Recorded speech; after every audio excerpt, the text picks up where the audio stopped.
E o relógio do Lula? E o Piaget que o Lula está desfilando por aí?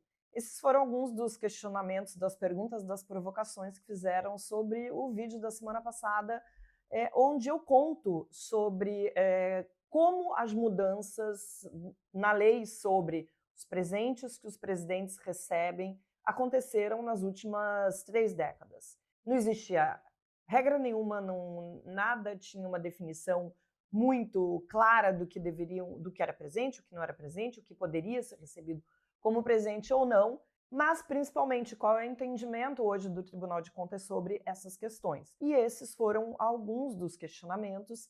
Tem muita provocação e eu quero trazer algumas coisas aqui porque algumas perguntas são pertinentes. A gente que realmente quer entender essa confusão dos presentes, o que pode, o que não pode, sem passação de pano, como eu fui acusada, porque é uma acusação. E olha, eu vou falar uma coisa para vocês, eu acho um pouco triste, sabe? Quem chega aqui dizendo que eu estou passando pano porque parece que realmente não acompanha o trabalho que eu tenho feito ao longo desses anos. Eu fui muito crítica nos últimos 4 anos ao governo do Bolsonaro, continuo sendo crítica em relação às coisas que aparecem sobre ele, as lambanças que ele fez, muita coisa fora da lei, mas não significa que eu não esteja fazendo a mesma coisa, no sentido de fiscalizar o governo, agora que o governo mudou e quem está no poder é Luiz Inácio Lula da Silva. Não, gente, não tem político de estimação. Mas vamos lá, vamos aqui ler alguns comentários para, inclusive, tirar algumas dúvidas que ficaram em relação ao último vídeo.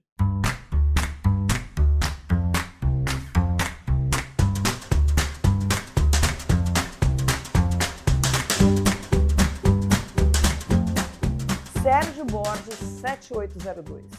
Francamente, eu venho há tempos tentando reconhecer a riqueza do canal de vocês e confesso que encontro recortes bacanas até, mas ou esse título da Tumblr é para caçar cliques ou vocês são muito medíocres mesmo. Claro que é para caçar clique, claro que é para chamar atenção, mas porque tem a ver com todo o material, com toda a discussão que foi colocada no vídeo da semana passada. E muito obrigada, Sérgio Borges, pela sua tentativa de reconhecer a riqueza do canal, porque a gente faz de verdade um trabalho de jornalismo sério, independente, e a gente principalmente leva você que está nos assistindo muito a sério, porque a gente tem um compromisso com você, com mais nenhum tipo de governo. Talvez você não tenha gostado, eu acabei falando sobre os presentes recebidos nos outros mandatos do presidente Lula, mas isso é sim pauta, continua sendo pauta. Aí vem Miriam Tavares 9394, você está comparando o absurdo que o Bolsonaro fez e o que Lula fez? Não tem comparação, não é mesmo? Miriam, eu não estou fazendo nenhuma comparação, ainda que eu ache que esse papo de que um desviou mais presentes do que o outro, os valores desses presentes eram maiores do que... Eu acho esse papo muito raso, porque regras são regras. E a discussão que eu trago aqui para você e para todo mundo que está me assistindo é sobre as regras. Quais são as regras que valem? Quais são as regras que têm que ser obedecidas? Quais as regras não foram respeitadas? Estou falando disso nos mandatos antigos, no mandato do ex-presidente Bolsonaro, e o que vai valer aqui para frente, o que a gente tem que ficar de olho. Esse daqui é um clássico. Não canso de me surpreender com a passada de pano para o político de estimação. Lula e Bozo são as extremidades da mesma ferradura. Eu não vou entrar nessa... Eu acho que, obviamente, Lula e Bolsonaro são pessoas muito diferentes, muito diferentes. Lula tem várias coisas que podem ser criticadas, mas, obviamente, é um democrata, coisa que o Bolsonaro não é. Mas o que está em questão é como essas pessoas, quando estão em cargos públicos, agem em relação a presentes que são recebidos e que deveriam pertencer ao Estado brasileiro. Essas pessoas, quando estão numa posição, num cargo público, elas representam o Estado brasileiro. Então, qualquer coisa que elas ganhem deveria, sim, fazer parte do acervo do Estado brasileiro. Mas vamos lá. Olha isso aqui também, o user, nunca tem nome, né? Sempre uns números assim. Se gritar, pega ladrão. Os dois furtaram e ponto final. Para de tentar ludibriar o povo defendendo Lula. Se fizeram errado, são dois ladrões. Quem furta R$10 não é menos ladrão do que quem furta 100. Olha aí, eu concordo com você. Quem furta R$10 não é menos ladrão do que quem furta 100. Isso eu estou de acordo. Sobre essa outra questão, tem uma diferença muito grande. Isso foi explicado no vídeo passado. Não estou passando pano para ninguém, não estou diminuindo a gravidade das questões para ninguém. Mas vamos lá. Eu falei lá e vou repetir aqui o que aconteceu. Lá até 2016 não tinham regras muito claras, não havia regras muito claras do que o presidente poderia levar ou não. Então, assim, o que aconteceu? Vamos lá, gente. Até 2016, as únicas regras sobre essa coisa dos presentes vinham de um decreto de 2002 que dava margem para uma interpretação de que só os presentes que eram entregues em cerimônias oficiais seriam patrimônio da União. Com isso, os presidentes se acostumaram a incorporar aos seus acervos privados os bens que não tivessem sido entregues por governos estrangeiros em cerimônias oficiais. Mas o Tribunal de Contas da União, TCU, lá em 2016, falou que essa interpretação é equivocada e que violava preceitos da Constituição Federal, como o princípio da moralidade. Para o TCU, gente, todos os presentes, independentemente de serem entregues em evento oficial ou não, têm que ficar no acervo da União em vez de virarem patrimônio particular do presidente, mesmo depois do final do mandato. Tanto Lula quanto a Dilma levaram centenas de presentes que foram dados por autoridades estrangeiras entre 2003 e 2016, mas eles devolveram os bens para o acervo público da União em 2019, quando o TCU falou, tem que devolver. Foi feita uma série de rodadas aí para localizar os itens, e os itens que não foram localizados no caso do Lula eram mais ou menos uns 10. Eu explico isso no vídeo da semana passada. O Lula teve que pagar. Entendeu? Não entendeu. Então, vamos lá. Vou ler mais um comentário aqui. A Beth Vanderlei não se conforma. Não adianta se explicar tanto. Você ainda se mostra parcial, sim. Quem tem alguma culpa, que pague. Mas agora o atual presidente virou santo? Não, Beth, não virou santo. Eu estou simplesmente contando que sim, o Lula devolveu alguns presentes e o Lula entrou com uma ação para ficar com alguns presentes. Ele pediu, por meio da justiça, para ficar com alguns presentes que ele recebeu. Eu não estou dizendo se está certo ou está errado. Quem, inclusive, vai decidir isso não sou eu, mas é a justiça. Eu estou simplesmente contando que ele pediu.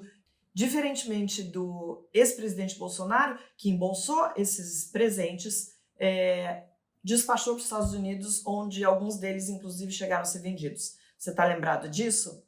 Na semana passada, no vídeo da semana passada, eu ainda disse que esse pedido do Lula para incorporar, por meio da justiça, para incorporar alguns dos presentes, enfraquece essa ação contra o Bolsonaro. Porque, obviamente, o que vale para um tem que valer para outro. E esse julgamento já foi adiado 2 vezes, desde que essa confusão toda das joias está aí rolando, esse julgamento do pedido do Lula. Mas, vou ler mais um comentário, aliás, mais 2, vamos lá. O Caio Veras. A bonita esquece o relógio Piaget para não melindrar os petistas? Moça, passa esse pano na minha casa, a prática tá em dia.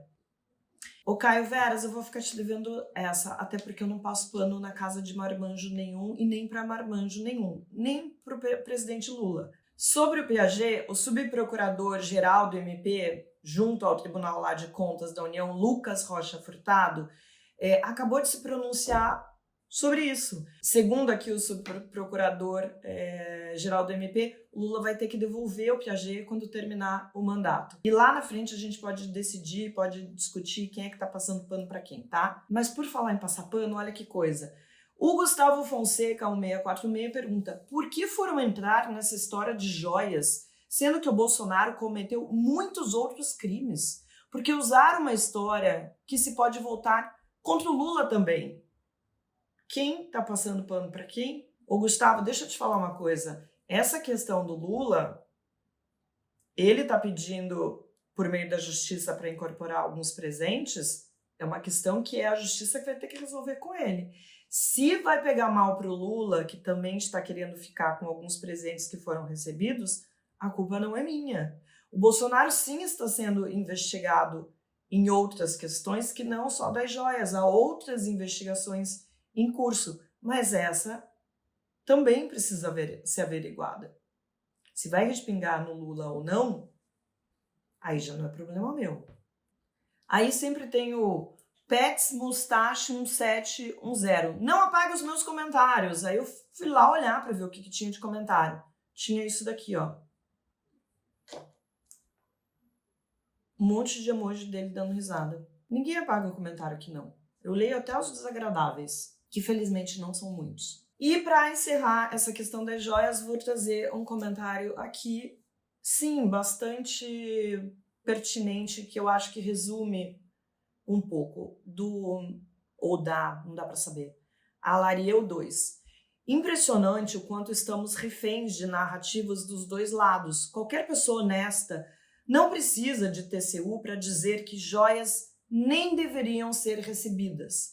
Interessante o argumento personalíssimo. Isso eu explico lá no vídeo da semana passada. Pergunte aos servidores públicos se é ético receber joias ou qualquer item acima de R$100. Fazem uma ginástica para dizer que o relógio não declarado de Lula é diferente. Ambos estão errados e é claro e latente que sabiam disso. Mas vamos deixar a cegueira ideológica e relativizar os erros dos ídolos populistas que dominam o nosso Brasil. Quando vamos fazer uma verdadeira crítica sem relativizar qualquer lado, eu concordo com você, eu concordo super, mas quero chamar de novo a atenção. O Lula, quando saiu da presidência em 2012, as regras para o recebimento de presentes era outra. As regras mudaram e por isso o TCU foi lá e falou: presidente, vem cá, devolve aí esses presentes. Ele devolveu e entrou com uma ação para poder manter alguns presentes e isso ainda não teve um desdobramento. De novo, o TCU falou agora que ele vai ter que devolver o Piaget quando terminar o mandato. Ele vai devolver? Não sabemos. E aí eu quero mudar de assunto, sair um pouco das joias e ler algumas mensagens aqui sobre a questão da descriminalização da maconha no STF, que eu também fiz um vídeo falando sobre a questão. Senhora, o Valdir Flores, 6449, senhora, deve ser uma tranquilidade saber que o piloto da sua aeronave acabou de fumar um baseado. Sim, deve ser item para motoristas de coletivos e de cirurgiões prestes a fazer uma cirurgia, odontólogos antes de fazer extrações e os professores antes de ministrar uma aula. É neste tipo de sociedade que desejamos viver. Liberar drogas, seja de que tipo for, é a maior tragédia que a humanidade pode experimentar. Senhor, do mesmo jeito que um piloto de aeronave não pode beber antes de pilotar, um professor não pode dar aula depois de beber, um cirurgião não pode fazer uma cirurgia depois de, tomar uma cachaçinha, uma pessoa não poderia fazer nada disso se usasse maconha. Então, esse seu argumento é de uma infantilidade, é de uma pobreza, é tão raso, que mostra como o nosso debate ainda está patinando, não está saindo do lugar. Porque os seus argumentos caem na coisa da moralidade. O seu problema não é se esses profissionais estão sãos, estão aptos a trabalhar. O seu problema é a maconha, porque o seu mesmo argumento poderia ser usado para o álcool, por exemplo, que é uma droga, mas uma droga legalizada. Próximo. O Joecel 2010, ele vem me fazer uma provocação, dizendo, porque eu falei que não era mais maconheira, que eu já fui no passado, mas não sou mais. Aí ele fala o seguinte: maconheiras não são necessariamente fumantes, podem ser defensoras da desgraça humana. O que é pior, querer o mal para o trem que não querem para si. Hipocrisia. Estou falando das maconheiras cupichas. Joicel, eu acho isso tão bobo, sabe? Dizer que eu sou maconheira porque eu defendo a legalização. Os meus argumentos para defesa da legalização, os meus argumentos em defesa da legalização, eu coloquei no vídeo passado. Eles mostram o que isso poderia propiciar de mudança na sociedade, principalmente para pessoas com menor escolaridade, menor poder aquisitivo, que acabam sendo presas. Pessoas pobres, jovens, negras, que estão abarrotando a cadeia. É com essas pessoas que a gente deveria estar preocupado, com essas pessoas, por causa dessas pessoas que a gente deveria avançar um pouquinho mais nessa discussão, sabe, de maconheiro, não maconheiro. Nosso problema é muito maior do que isso. E para finalizar, o Tony Ferreira 6154 muito revoltado. Por que o YouTube me manda este lixo desprezível? Tony, eu acho que você deveria processar o YouTube e exigir que o YouTube nunca mais mostre vídeos em que eu apareço para você. Assim você ficaria menos revoltado. Gente, vocês viram que eu vim de verde para gravar hoje, no 7 de setembro? É isso mesmo. Desde o ano passado, talvez vocês se lembrem, eu defendo que a gente tem que resgatar as nossas cores, os nossos símbolos, e eu acho também que está na hora da gente dar um significado diferente para o 7 de setembro, mais do que ficar vendo um bando de milico desfilando na avenida. A gente transformar o 7 de setembro, de alguma forma, numa data do povo, numa data do brasileiro, numa data da gente celebrar a nossa cidadania. O que vocês acham disso? Estou viajando? Eu acho que a gente poderia sim. Eu acho que nós brasileiros temos tantas coisas bacanas, legais para nos orgulhar, e a gente podia lembrar, a gente poderia usar o 7 de setembro para nos lembrar das coisas boas que fazem o nosso país. Eu fico por aqui e volto na semana que vem. Um beijo para todos e até!